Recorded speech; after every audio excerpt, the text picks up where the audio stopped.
इस समय हम अभी मिशन रिपोर्ट सुनेंगे।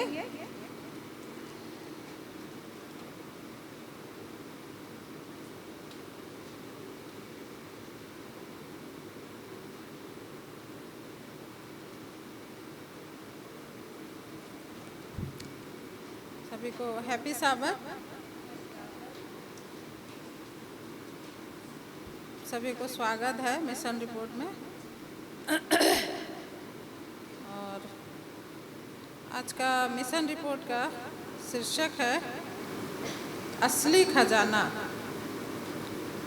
और ये आता है कोस्टा रिका, जगह का नाम है, और जिसके बारे में है उसका नाम है जाहिकेल। जाहिकेल कोस्टा रिका के एक गरीब परिवार में रहने वाला एक गरीब लड़का था। बड़े होने तक उसके पास कुछ भी ज़्यादा नहीं था, लेकिन जब वह 16 साल का हुआ तब उसने अपने गले में सोने की मोटी चेन और उंगलियों में सोने की अंगूठियाँ पहनना शुरू कर दिया। पड़ोस के गैंग पर शक हुआ। गैंग लीडर, जिसका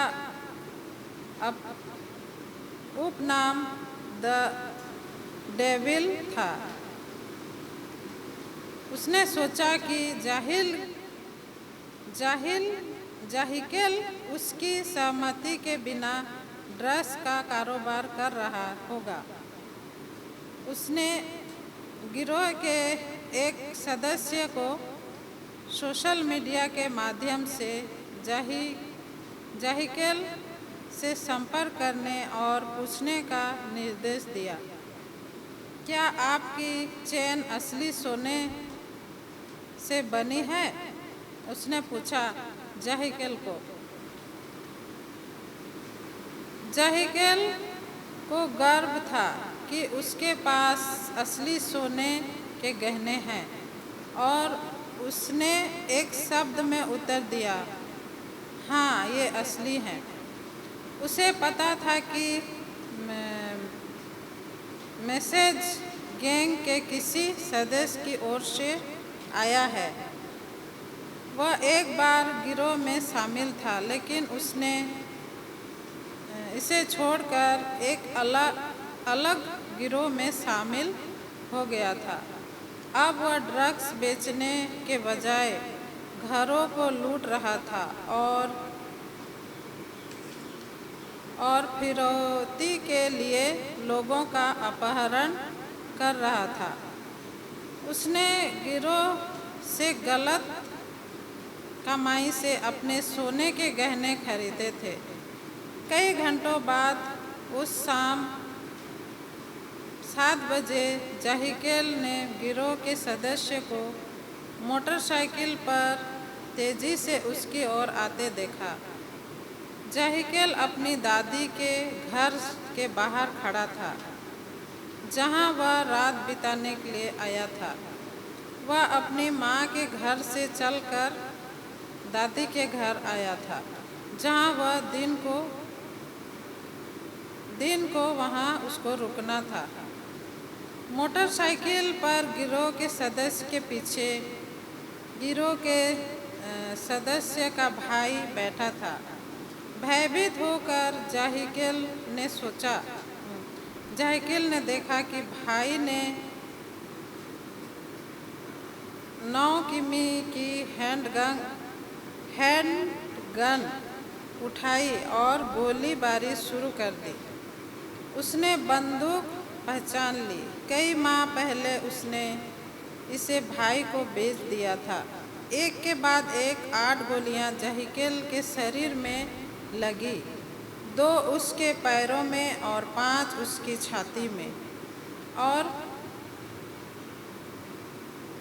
वह भयभीत होकर भूमि पर गिर पड़ा। वह चिल्लाने या हिलने डुलने से भी बहुत डर रहा था। उसके मन में विचार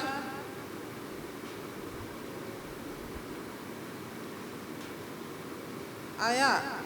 उसे याद है बचपन में सेवेंथ डे एडवेंटिस्ट चर्च ने उसे प्रार्थना करने और बाइबल पढ़ने सिखाया था। वो उस समय याद करता है कि वो छोटा था तब चर्च जाता था और बाइबल पढ़ना और प्रार्थना करना उसने सीखा था। उसे एहसास हुआ कि उसने गिरोह में भाग लेकर गलती की है। उसने प्रार्थना की, परमेश्वर मुझे क्षमा कर। ऐसा लग रहा था जैसे समय रुक गया हो।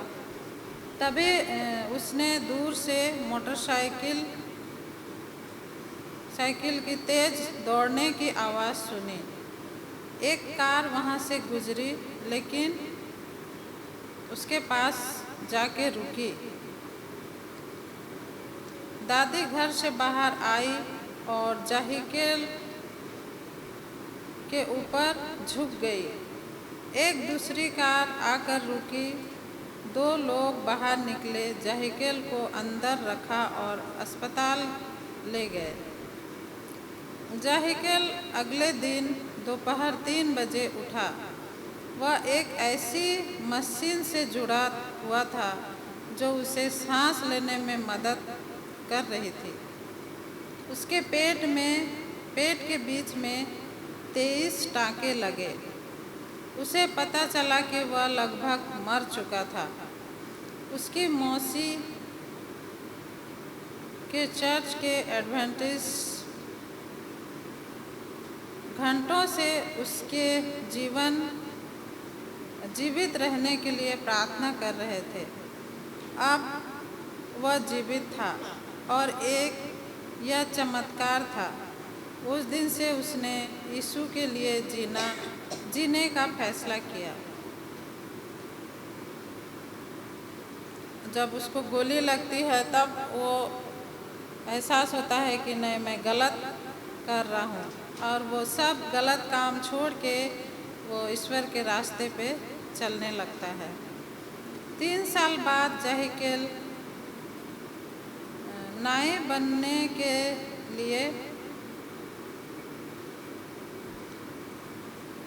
अध्ययन कर रहा था। वह अन्य युवाओं के साथ अपनी कहानी साझा करता है और उन्हें गिरोह के बजाय परमेश्वर के माध्यम से जीवन के अर्थ खोजने के लिए प्रोत्साहित करता है। वह उनसे अपने दिमाग को अच्छी चीज़ों में भरने और परमेश्वर के करीब रहने का आग्रह करता है। अपने जीवन में वह एक किशोर के रूप में अपने दिमाग के कचरे भरने पर पछतावा करता है और उसे भरोसा है कि जैसे कि वह बाइबल के साथ समय बिताता है, परमेश्वर इसे अच्छी चीज़ों से भर देगा। आखिरकार प्रेरित पौलुस ने कहा है, और इस संसार के सदृश न बनो, परंतु अपने मन के नए हो जाने से तुम बदल जाओ कि तुम प्रमाणित कर सको कि परमेश्वर की वह भली और भावती और सिद्ध इच्छा क्या है। जाहिकेल ने कहा, मैं अच्छी चीज़ों के बारे में सोचना चाहता हूँ और मैं अतीत को याद नहीं करना चाहता। अब मैं हर सुबह और हर रात बाइबल पढ़ता हूँ। मैं प्रार्थना करने के लिए जल्दी उठता हूँ। यह एक प्रतिक्रिया है। मैं जानता हूँ कि परमेश्वर की मदद से मैं बहुत दूर तक जा सकता हूँ। जिन 2 भाइयों ने उस पर हमला किया था, उन्हें कभी भी न्याय के कटघरे में नहीं लाया गया, क्योंकि उसने पुलिस को उसकी पहचान नहीं बताई।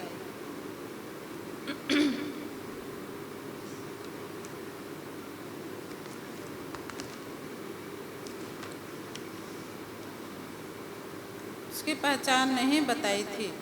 वह अभी भी उसी के पड़ोस में रहते थे और वह समझता है कि उन्हें वहाँ ले जाने से उसे उसकी माँ और उसकी दादी को खतरा होगा। जहाँ तक